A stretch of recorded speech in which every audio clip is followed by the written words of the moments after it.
friends, this is Jennifer with Gardening with Dogs. I'm in Northern California, Zone 9B. I am about 40 miles east of San Francisco. And right now we are in a heat wave.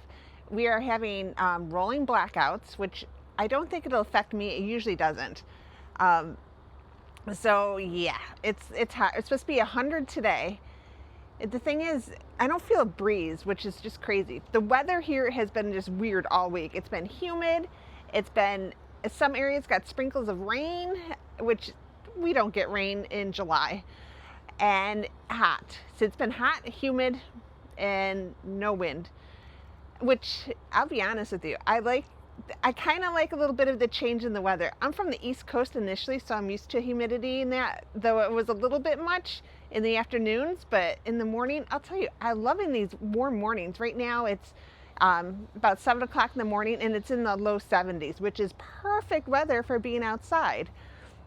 But yeah, normally our weather is like in the 50s. So anyway, since we are in a heat wave, I thought I'd share with you some tips of what to do and what not to do during a heat wave. So the very first thing is get up at the crack of dawn. I should have been out here a little bit earlier, but I wasn't. I had to get dressed and all that stuff.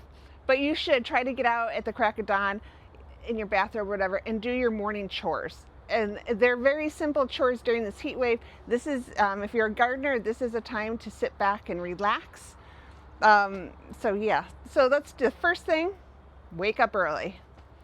Number 2 is water deeply, especially new established plants. Let me go show you how I do it in some of my plants that are newly planted. I don't have a lot newly planted, but I have a couple. So let's go and I'll show you what I mean by deep watering.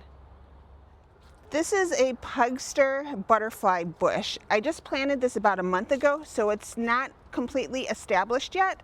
And with plants that are not established, that are newly planted, I would say within the past couple months, depending on the variety of what the plant is, you want to give it a deep water.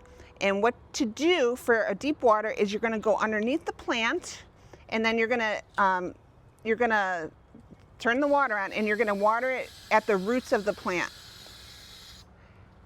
And I do about this much water, and I just wait until I saturate the soil.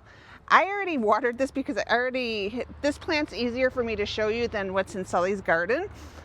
So I already watered this plant, and I don't want to overwater it, but I wanted to show you. So you want to deep water, you want to go underneath. Do not spray the plant on the outside because you're not getting it to its roots. You're not giving it, thirst. You're not quenching its thirst. So make sure underneath you turn on the wand. I like this wand. I just got this. It's really nice. But anyway, so underneath. I don't water the top of the leaves. Any plants that have texture, I don't like to water on top unless they're diseased and I need to spray it like with aphids. But over on this side, I have creeping Jenny. And so because the leaves on this are smooth, they're not textured. And it's hard to get to the roots on this one because it's, the plant's like a ground cover. So I just do this over the top, but I'm doing it deeply. I'm not showing you deeply on this because I already watered these plants already today. So yes, you want to deep water your plants early in the morning. If you do not have time to do it in the morning, then deep water the evening before your heat wave. So you may have to do it every night in the evening. But yes, try not to water during the day. Next thing you want to check are your containers. What you do is I normally put my finger in and feel the soil. This soil is like rock hard, which is weird. So this plant feels dry, and I water this plant every day, but this gets full sun almost in the morning and it gets the afternoon sun. So I want to give this plant a deep watering. So again, I'll stick it underneath. I do not get the water on the foliage. I just go, if I can find an opening, I just go underneath to the roots and then I just turn it on. I normally wait until the water comes out the bottom or you'll just know. But I don't spray the leaves on it, especially these, because these leaves are textured and then they'll just get like icky. It'll get spots and everything on it. It's got a couple little spots. I don't know why. but isn't this plant doing so well? This is the Thumbelina black-eyed Susan vine. I think they call it Thumbelina, something like that. It's a black-eyed Susan vine. It's called Orange Appeal by Proven Winners. Oh my gosh, I love it. I love the little flowers on it. And it's non-toxic to dogs. I need to give it a trim, which is what we will talk about next. But I think that is probably pretty good. I give it a lot of water in there. So that should be good. And I'm gonna go through, I won't do it with you, but I'm gonna check all my plants and give them all a deep water. I think most containers, I think for most people, will need to be watered at least once a day. Sometimes, depending on your heat and where you live, sometimes twice a day you might have to water. For my plants, see, it came out the bottom, so I knew I gave it enough water. Get out of there, Sonny. So yeah, so water once a day. Check it in the evenings if it needs water twice, but hopefully it doesn't. I know a lot of people water their containers twice a day. I don't have the patience to do that. I just hope that my plant's strong enough to make it through. So I always water once a day in the morning, my container plants. Harvesting your vegetables. You want to harvest your vegetables in the morning. Also herbs too. So your vegetables, your fruit, you want to pick them in the morning because they have the most moisture. They are going to be more juicy. They're going to have a better taste. They're not going to be dried out. And you can't have any, Sonny. And the dogs have been sneaking tomatoes. But anyway, yes. So if you have herbs, cut them in the morning. If you have vegetables and fruit you want to pick, do it in the morning. It'll give you a nice harvest, something you can eat during the day. Now, by all means, if you need a tomato for lunch or something, go and pick your tomato. But I'm telling you, you're going to get the best flavor, and the juiciest is by picking them early in the morning. So make sure you harvest in the morning. To keep the plants nice and cool and moist, make sure you have enough mulch on your plants. This is the mulch I use. I don't know if you can see it. This is patio bark, or patio mulch. And so what you're just gonna do is make sure you sprinkle a nice layer around your plants, but don't touch the stem of the plant. You wanna leave a little bit of room because it will burn the plants. So make sure you add some nice mulch, even just around the base of the plant. You don't have to do the whole yard, just around the base of the plant, but just don't touch the stem of the plant. That will, like I said, that will keep the plant moist and the roots cool. While I'm down here, I wanted to show you, look, my hibiscus. This plant, look how big the flower is compared to the plant. This is a hardy hibiscus. They call it a dinner plate hibiscus. And I just had to show you that it's getting flowers on it. This plant will struggle, but I think next year it'll do better, so it's going to stay in its place. Also, it looks like I need to trim back the Supertunia Vista bubble gums. They're getting a little wild again, but that's our next topic, is pruning, what we shouldn't be doing. But before we go, I gotta go to the backyard because the dogs are back there. But I had to show you, look, my rudbeckia is blooming. It looks so good. I love it. I have another one on the other side, right there, but it doesn't have any blooms on it yet, but it's going to soon. For whatever reason, this one came out a little earlier. And then also my hydrangea is doing really good. It's actually starting, I don't know if you could see this one here. It's starting to get the strawberry color. This is a Proven Winners Prime, is it Prime Light? Is it Prime Light? Prime Light Pinnacle Hydrangea. But I had to show you, oops, I'm in the shadowing of it. But look at, it's starting to turn strawberry. It's doing so good. I didn't expect any blooms on this plant this year. So I'm very happy that we got some blooms on it. It's gonna get big and beautiful. All right, back to the backyard. The next thing you want to avoid during a heat wave is pruning your plants. As much as I want to cut back my roses because it got wild and crazy the past couple weeks, I gave it a good trimming probably, 3 weeks ago, and all of a sudden it's like I got all these ends on it. You do not want to deadhead or prune any of your plants this time of year because it'll add stress to them.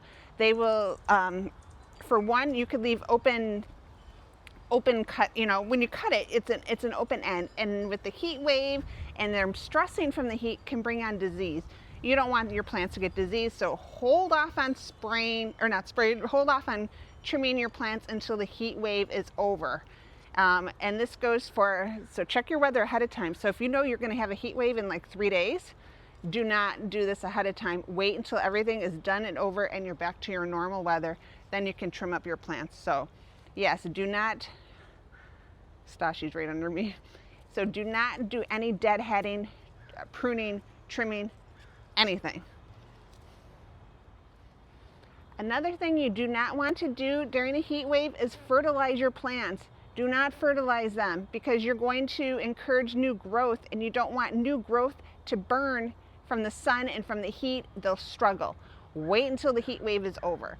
As for my super petunias, they're annuals, and I think you're probably okay to fertilize them if you do it early in the morning. Don't do it when the sun's already starting to hit them. I think you'll probably be fine on that. But in general, I probably will fertilize those, but don't fertilize your roses, your gardenias, your perennials. Don't fertilize anything. Hold off on fertilizing your plants until it's over. Like I said, this with the water soluble, I probably still will. Oh, we got a breeze. I probably still will fertilize my petunias. I'll take a look at them because I do it on Friday, so I'll wait and see, but I'll judge it. What you don't want to do is spray your plants with any kind of insecticidal soap, neem oil, BT spray. If your plants are sick with a disease of some sort, you don't want to spray them. I don't even recommend spraying them in the early morning. You want to do it in the evening at sunset when the sun's going down and the pollinators have gone to bed. Then I would spray if you have some kind of disease. The first rule that I do for myself is if I see like aphids or if I see spider mites, I spray down the plant with water. And I just did that with my crepe myrtle, which knocked off some of the spider mites on it. And I try that with almost everything if it's an insect. If it's like powdery mildew, then I don't do that. And you have to look up and see what you need to do for your plant that has it, which is a pain in the butt because I've had powdery mildew and I end up tossing the plant because I can't deal. But anyway, that's a whole different thing. So do not spray any kind of fungicide, pesticide, anything in your plants, your garden, your lawn, anything. If you have to do it in the evening. Okay, this might be the hardest tip of all, but do not plant any new plants when it's this hot out. If you have some plants like in your overstock, try to keep them in some shade. Use a shade umbrella, use a shade cloth. But keep them in shade. Do not plant your plants. Do not transplant any of your plants. That will add so much stress and you're more prone to lose that plant than doing it when the weather is normal. I mean, the best time to plant, to be honest, is springtime when the weather's cooler or in fall. In the summertime, I know it's hard to resist because I am that person because I see a plant and I'm like, ooh, I want that. I want to get that. And sometimes I do buy it and a lot of times it doesn't make it. So make sure that you do not buy any new plants. If you do, keep them in the shade area or even in a container. You'd probably be okay in a container, but I would still keep that in the shade. Even if it's a full sun, give it some partial because you don't want to stress it because your plant will stress. So remember, no transplanting and save a little bit of money and don't buy any plants. But if you're like me, you probably will. If you happen to be at a nursery and you see something pretty and you want for your yard, I got some ideas that I want. I want to get a pentacle hydrangea tree, like a patio tree, and put that in a pot. But anyway, so remember, like I said, probably for the third time, no transplanting, no planting. Hold off all you can. And one of my biggest tips is to hydrate. Make sure you keep yourself hydrated. Get your water in. Get your 8 cups in. I don't do 8 cups a day. I used to, and then I kind of fell off the wagon and I haven't done it since. But drink your water, keep yourself hydrated.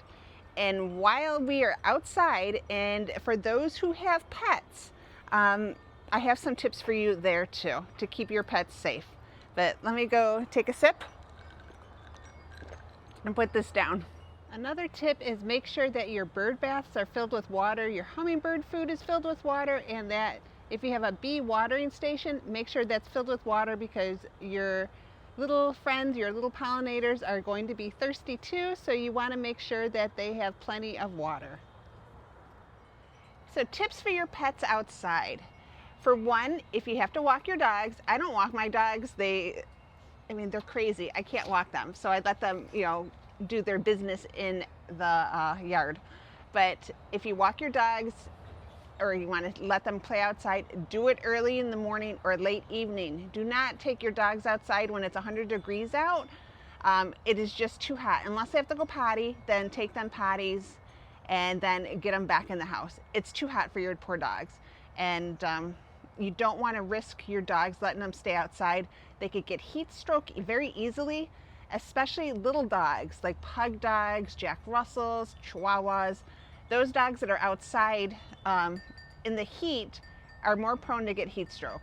So I'll put a little thing up of things to look for heat stroke in dogs, but heavy panting is like the first sign. And there's different things you can do if you think your dog's having heat stroke, they're acting weird, wobbly, lethargic, get them to the emergency room because they could die fast. I'm telling you, very fast. And that's something that you can avoid. So if you're working in the yard and it's hot out and you're still working, I mean, that's you. But if you have your dogs with you, put them in the house. You don't want them out there. Right, baby? You want to be safe. Yes. So, that's my microphone here. But yeah, so don't, if it's hot, like I said, put your dogs in the house. And another thing is when you do walk your dogs or you do take them outside, a great thing to do is to check the asphalt to see what the ground is like. The best way to check is from the back of your hands, pressing it onto the sidewalk and seeing if it's hot. If it's hot for your arms, think about their little toe beans. It's going to be hot on their paws. So yes. So like I said, if they have to go to the bathroom, then take them out to the grass. Hopefully you have a grass area or some area where they go and do their business. Have them do their business and get them right back in the house. And the last dog tip that I have is make sure you give them the water. Give them lots of water. We go through bowls with 3 dogs. We go through a bowl of water like every hour. But especially when it's warm out, you want to make sure your dogs stay nice and hydrated. Right, baby? You drink your water. You stay nice and cool, living the good life in air conditioning. So yeah, so those are my tips for my dogs. So remember, it's hot out, don't let them outside. If you want them to go out and play and to have some energy and do their stuff, do it early in the morning while it's cooler, and do it in the evening. That's when I let my dogs out. During the day, they just go and do their business and in the house. Make sure you keep them all nice and hydrated. And I think that's it for the dogs. Like I said, I will put a thing, I'll put it towards the end of the video, is what to look for heat stroke and about the asphalt. But yeah, you definitely want to keep your fur babies, your companions, your best friends, all nice and safe. So I think that's it, guys. I think those are all my basic gardening tips. I got to go out there and finish watering my containers. It's starting to get a little bit late, so I want to get those jobs done. But I just wanted to go through and help you if you're having a heat wave. Remember, check your weather ahead of time. I didn't check my weather ahead of time, but make sure that you do, so you know how to prepare for a heat wave. Yeah, and you want to make sure that if you have a chance of power outages or anything, keep your stuff charged and have plenty of water. So anyway, guys, I hope you have a great day. I hope you're staying cool. I hope you are able to get outside in the garden. I'll definitely, spend my mornings out here in the early evenings, but in the afternoon, I'll just look from the window. All right, guys, I'll talk to you later. Bye. Look at Sunny's head. I don't know if you can see it. See all the green? Someone has been in the tomato plant, haven't they? Shame on you. Look at all that green. Bad boy. You're smiling because you're guilty.